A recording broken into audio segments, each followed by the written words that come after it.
శ్రీ సాయినాథాయ నమః. శ్రీ సాయి సచ్చరిత్రము 45వ అధ్యాయము 7వ రోజు పారాయణము. బుధవారం. కాకాసాహెబ్ సంశయము, ఆనందరావు దృశ్యము, కొయ్యబల్ల మంచము. గత 3 అధ్యాయములలో బాబా దివంగతులొకటి గూర్చి చెప్పితిమి. వారి భౌతిక శరీరము మన దృష్టి నుండి నిష్క్రమించెను కాని వారి అనంత స్వరూపము లేదా సాయి శక్తి ఎల్లప్పుడూ నిలిచియేయుండును. ఇప్పటి వరకు వారి జీవితకాలములో జరిగిన లీలలను చెప్పితిమి. వారు సమాధి చెందిన పిమ్మట క్రొత్త లీలలు జరుగుచున్నవి. దీనిని బట్టి బాబా శాశ్వతముగానున్నారనియు తమ భక్తులకు పూర్వము వలె తోడ్పడుచున్నారనియు తెలియచున్నది. ఎవరైతే బాబా సమాధి చెందకముందు వారిని చూచిరో వారు నిజముగా అదృష్టవంతులు. అట్టి వారిలో ఎవరైనా ప్రపంచ సుఖములందు వస్తువులందు మమకారము పోగొట్టుకొనిచో వారి మనసులు భగవత్పరము కానిచో అది వారి దురదృష్టమని చెప్పవచ్చును. అప్పుడే కాదు, ఇప్పుడు కూడా కావలసినది బాబాయందు హృదయపూర్వకమైన భక్తి. మన బుద్ధి, ఇంద్రియములు, మనస్సు బాబా సేవలో ఐక్యము కావలను. కొన్నిటిని మాత్రమే సేవలో లయము చేసి తక్కిన వానిని వేరే సంచరించినట్లు చేసినచో ప్రయోజనము లేదు. పూజ కాని ధ్యానము కాని చేయ పూనుకునిచో దానిని మనఃపూర్వకముగాను ఆత్మశుద్ధితోడను చేయవలను. పతివ్రతకు తన భర్తయందు గల ప్రేమను భక్తుడు గురువునందు చూపవలసిన ప్రేమతో పోల్చెదరు.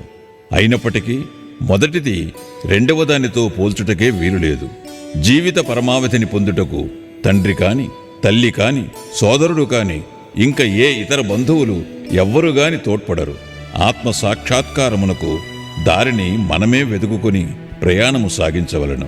నిత్యానిత్యములకు భేదములు తెలుసుకొని ఇహలోక పరలోకములోని విషయ సుఖములను త్యజించి మన బుద్ధిని, మనస్సును స్వాధీనమందుంచుకొని మోక్షమునకై కాంక్షించవలెను. ఇతరులపై ఆధారపడుట కంటే మన స్వశక్తి యందే మనకు పూర్తి నమ్మకము ఉండవలను. ఎప్పుడైతే మనము నిత్యానిత్యములకు గల భేదమును పాటించెదమో ప్రపంచము అబద్ధమని తెలుసుకొనిదెము. దానివలన ప్రపంచ విషయములందు మోహము తగ్గి మనకు నిర్వ్యామోహము కలుగును. క్రమముగా గురువే పరబ్రహ్మస్వరూపమనియు కావున వారొక్కరే నిజమనియు గ్రహించెదము. వారు ఈ జగత్తును జయించిన వారును ప్రపంచమును కతీతులును. అప్పుడు వారిని ప్రతి జీవరాశియందు చూడగలిగి పూజించెదము. ఇదియే అద్వైత భజనము లేదా పూజ. ఎప్పుడైతే మనము బ్రహ్మమును లేదా గురువుని హృదయపూర్వకముగా ధ్యానించెదమో మనము కూడా వారిలో ఐక్యమై ఆత్మసాక్షాత్కారము పొందెదము. వేయేల గురువు నామమును జపించుట వలనను వారి స్వరూపమునే మనమున నుంచుకొని ధ్యానించుట చేతను వారిని సర్వజంతుకోటియందు చూచుటకు అవకాశము కలుగును. మనకది శాశ్వతానందమును కలుగు చేయును. ఈ దిగువ కథ దీనిని విశదీకరించును. కాకాసాహెబ్ సంశయము, ఆనందరావు అనుభవము. కాకాసాహెబ్ దీక్షితును ప్రతిరోజు ఏకనాథుడు వ్రాసిన గ్రంథములను అనగా భాగవతమును, భావార్థ రామాయణమును చదువుటకు బాబా ఆదేశించాను. బాబా సమాధికి పూర్వము కాకాసాహెబ్ దీక్షిత్ ఈ గ్రంథములను చదువుచుండెను. బాబా సమాధి చెందిన తరువాత కూడా అట్లే చేయుచుండెడివాడు. ఒకనాడు ఉదయము బొంబాయి చౌపాటీలో ఉన్న కాకా మహాజని ఇంట్లో కాకాసాహెబ్ దీక్షిత్ ఏకనాథ భాగవతమును చదువుచుండెను. శ్యామ, కాకా మహాజని కూడా అతట నుండి శ్రద్ధతో భాగవతమును వినుచుండెరి. దీక్షిత్ ఏకాదశ స్కంధములోని 2వ అధ్యాయమును చదువుచుండెను. అందు వృషభ కుటుంబములోని నవనాథులు లేదా సిద్ధులగు కవి, హరి, అంతరిక్ష, ప్రబుద్ధ, పిప్పలాయన, అవిర్హోత్ర, ద్రుమిళ, చమన్ మరియు కరభాజనులు భాగవత ధర్మసూత్రములను జనక మహారాజుకు చెప్పుచుండెరి. జనకుడు నవనాథులను ముఖ్యమైన ప్రశ్నలు కొన్ని అడిగెను. వారొక్కొక్కరు సంతృప్తికరమైన సమాధానములిచ్చిరి. అందులో మొదటివాడుగు కవి భాగవత ధర్మమును బోధించెను. హరి భక్తుని లక్షణములను, అంతరిక్షుడు మాయను దాటుటను, పిప్పలాయనుడు పరబ్రహ్మమును, అవిర్హోత్రుడు కర్మను, ద్రుమిళుడు భగవంతుని అవతారములను వారి లీలలను, చమన్ భక్తుడు కానివాడు చనిపోయిన పిమ్మట పొందు స్థితిని, కరభాజనుడు యుగయుగములందు భగవంతుని ఉపాసించు వేర్వేరు విధానములను సంతృప్తికరముగా బోధించిరి. వాని సారాంశమేమన కలియుగములో మోక్షము పొందుటకు ఒక్కటే మార్గము కలదు. అదేమన గురుని లేదా హరి పాదార విందములను స్మరించుట. పారాయణ ముగించిన పిమ్మట కాకాసాహెబ్ నిరుత్సాహముతో శ్యామాతో ఇట్లనెను. నవనాథులు భక్తి విషయమే చెప్పినది ఎంత అద్భుతముగానున్నది. దానిని ఆచరించుట ఎంత కష్టము. నవనాథులు పూర్ణజ్ఞానులే కాని మన వంటి మూర్ఖులకు వారు వర్ణించిన భక్తిని పొందుటకు వీలగునా? అనేక జన్మలెత్తినను మనము దానిని సంపాదించలేము. అట్లయిన మనకు మోక్షము వచ్చుటట్లు. కాబట్టి అట్టి దానిని మనం ఆశించరాదని తెలియచున్నది. కాకాసాహెబ్ నిరుత్సాహము, నిరాశలు శ్యామ ఇష్టపడలేదు. వెంటనే అతడు ఇట్లనెను. ఎవరైతే వారి అదృష్టవశముచే బాబా వంటి ఆభరణమును పొందిరో అట్టివారు నిరాశ చెంది ఏడ్చుట విచారకరమైన సంగతే. వారికి బాబాయందు నిశ్చలమైన విశ్వాసమే ఉన్నచో వారు నిరాశ చెందనేలా? నవనాథుల భక్తి బలమైనదై ఉండవచ్చును గాని మనది మాత్రము ప్రేమానురాగాలతో నిండి ఉండలేదా? హరినామస్మరణము, గురునామస్మరణము మోక్షప్రదమని బాబా నొక్కి చెప్పి ఉండలేదా? అట్లయినచో భయమునకు గాని ఆందోళనకు గాని అవకాశమేది? శ్యామా చెప్పిన సమాధానముతో కాకాసాహెబ్ సంతుష్టి చెందలేదు. నవనాథుల భక్తిని పొందుటెట్లు అను మనోవేదన కలిగి ఆందోళనతో చికాకుగా నుండెను. ఆ మరుసటి ఉదయమే ఈ క్రింది అద్భుతము జరిగెను. ఆనందరావు పాకాడే అనువాడు శ్యామాను వెతుకుచూ పురాణ కాలక్షేపము జరుగుచున్న స్థలమునకు వచ్చాను. కాకాసాహెబ్ భాగవతము చదువుచుండెను. పాకాడే శ్యామాకు దగ్గరగా కూర్చుండి అతని చెవిలో ఏమో చెప్పుచుండెను. అతడు మెల్లగా తాను కాంచిన స్వప్న దృశ్యమును శ్యామాకు చెప్పుచుండెను. ఇది పురాణ కాలక్షేపమునకు కొంచెము ఆటంకము కలుగు చేశాను. కాకాసాహెబు పురాణము చదువుటమాని విషయమేమని అడిగాను. శ్యామ ఇట్లు నుడివెను. నిన్న నీ సంశయమును తెలిపితివి. దానికి సమాధానము ఇదిగో. బాబా పాఖాడేకు చూపిన స్వప్న దృశ్యమును వినుము. రక్షకమైన భక్తి కాక వేరేదియూ దీనిని సాధించలేదు. గురుని పాదములు భక్తితో ధ్యానించిన చాలును అని బాబా నొక్కి చెప్పి ఉన్నారు. అందరూ ముఖ్యముగా కాకాసాహెబు ఆ దృశ్యమును వివరముగా వినగోరిరి. వారి కోరిక ప్రకారము పాఖాడే ఆ దృశ్యమును ఈ క్రింది విధముగా చెప్పనారంభించెను. లోతైన సముద్రములో నడుము వరకు దిగి అచ్చట నిలచితిని. హఠాత్తుగా అచ్చట సాయిబాబాను చూచితిని. రత్నములు తాపిన చక్కని సింహాసనముపై బాబా కూర్చునియుండెను. వారి పాదములు నీటిలో నుండెను. బాబా స్వరూపమును చూచి మిగుల ఆనందించితిని. అది నిజము వలె నుండినే కాని స్వప్నము వలె కానరాకుండెను. దానిని నేను స్వప్నమని అనుకొనలేదు. మాధవరావు కూడా అచ్చట నిలిచియుండెను. శ్యామ, ఆనందరావు, బాబా పాదములపై పడుము అని సలహానిచ్చాను. నాకు కూడా నమస్కరించవలననియే ఉన్నది. కాని వారి పాదములు నీటిలోనున్నవి కనుక నా శిరస్సును వారి పాదములపై ఎట్లుంచగలను?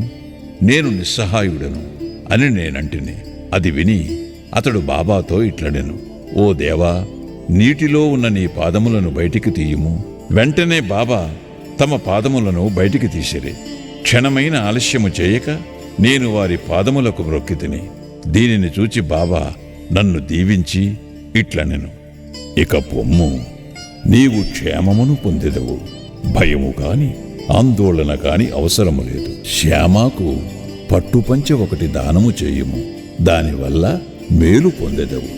బాబా ఆజ్ఞానుసారము పాకాడే పట్టుదోవతిని తెచ్చెను. మాధవరావుకు ఇవ్వవలసినదని కాకాసాహెబును వేడెను. శ్యామ అందుకు ఒప్పుకొనలేదు. ఏలన బాబా తనకు అట్టి సలహా ఇవ్వలేదు కనుక. కొంత వివాదము జరిగిన పిమ్మట కాకాసాహెబు చీట్లు వేసి తీసుకునుటకు సమ్మతించెను. సంశయ విషయములందు చీటి వేసి సంశయమును తీర్చుకొనుట కాకాసాహెబు స్వభావము. పుచ్చుకొనుము, నిరాకరించుము అను 2 చీటీలు రాసి బాబా పాదుకుల వద్ద పెట్టిరి. ఒక బాలునితో అందులో ఒక దానిని తీయించిరి. పుచ్చుకొనుము అను చీటిని ఎంచుటచే మాధవరావుకు ధోవతి ఇచ్చిరి. దానిని శ్యామ అంగీకరించాను. ఇద్దరును సంతుష్టి చెందిరి. కాకాసాహెబు సంశయము తీరెను. ఇతర యోగుల మాటలను కూడా గౌరవించవలసినదని ఈ కథ ప్రబోధించుచున్నది. కాని మన తల్లియగు గురువునందు పూర్ణమైన భక్తి విశ్వాసములు ఉండవలను. వారి బోధల ప్రకారము నడవవలెను. ఎందుకనగా మన కష్టసుఖములు ఇతరుల కంటే వారికే బాగుగా తెలిసియుండును. నీ హృదయ పలకమందు బాబా చెప్పిన ఈ దిగువ పలుకులను చెక్కుము. ఈ లోకములో అనేక మంది యోగులు కలరు, కాని మన గురువు అసలైన తండ్రి. ఇతరులు అనేక సుబోధలు చేయవచ్చును, కాని మనము మన గురువు యొక్క పలుకులను మరువరాదు. వేయలా హృదయపూర్వకముగా నీ గురువును ప్రేమించుము. వారిని సర్వస్వ శరణాగతి వేడుము. భక్తితో వారి పాదములకు మొక్కుము. అట్లు చేసినచో సూర్యుని ముందు చీకటి లేనట్లు నీవు దాటలేని భవసాగరము లేదు. కొయ్యబల్ల మంచము బాబాదే, మహల్సాపతిది కాదు. బాబా షిరిడీకి చేరిన కొద్ది కాలమునకే 4 మూరల పొడవు 1 జానెడు వెడల్పు గల కొయ్యబల్ల మీద 4 చివరల 4 దీపపు ప్రమిదలు పెట్టి దానిపై పండుకునివారు. కొన్నాళ్లు గడిచిన పిమ్మట బాబా దానిని విరిచి ముక్కలు చేసి పారవేశాను. ఒకనాడు బాబా దాని మహిమను కాకాసాహేబుకు వర్ణించి చెప్పుచుండాను. ఇది విని అతడు బాబాకిట్లనియే, మీకింకనూ కొయ్యబల్లయందు మక్కువ ఉన్నచో ఇంకొక బల్ల మీ కొరకు మసీదులో వ్రేలాడవేసేదను. దానిపై మీరు సుఖముగా నిద్రించవచ్చును. అందుకు బాబా ఇట్లనెను, మహల్సాపతిని దిగువ విడిచి నేనొక్కడినే పైన పండుకొనుటకిష్టము లేదు. కాకాసాహేబు ఇట్లనెను, మహల్సాపతి కొరకు ఇంకొక బల్లను తయారు చేయించెదను. బాబా, అతడెట్లు బల్లపై పరుండగలడు? బల్లమీద అంత ఎత్తున పడుకొనుట సులభమైన పని కాదు. ఎవరు మిక్కిలి పుణ్యవంతులో వారే పండుకొనగలరు. ఎవరైతే కండ్లు తెరచి నిద్రించగలరో వారికే అది వీలగును. నేను నిద్రపోవునప్పుడు మహల్సాపతిని నా ప్రక్కన కూర్చుండి తన చేయి నా హృదయముపై నుంచమనెదను. అచ్చటు నుండి వచ్చు భగవన్నామస్మరణమును వినుమనెదను. నేను పండుకొనినచో నన్ను లేవగొట్టుమనెదను. దీనినే అతడు నెరవేర్చలేకున్నాడు. నిద్రతో కునుకుపాట్లు పడుచుండును. నా హృదయముపై వాని చేతి బరువును గమనించి ఓ భగత్ అని పిలిచెదను. వెంటనే కండ్లు తెరచి కదులును. ఎవడైతే నేలపై చక్కగా నిద్రించలేడో, ఎవడు కదలకుండా ఉండలేడో, ఎవడు నిద్రకు సేవకుడో వాడు ఎత్తైన బల్ల మీద ఎట్లు పండుకొనగలడు అనెను. అనేక పర్యాయములు బాబా తన భక్తులయందు ప్రేమచే ఇట్లనెను, మంచి కాని చెడ్డ కాని ఏది మనదో అది మన దగ్గరనున్నది, ఏది ఇతరులదో అది ఇతరుల వద్దనున్నది. శ్రీ సాయినాథాయ నమః. 45వ అధ్యాయము సంపూర్ణము. సద్గురు శ్రీ సాయినాథార్పణమస్తు. శుభం భవతు.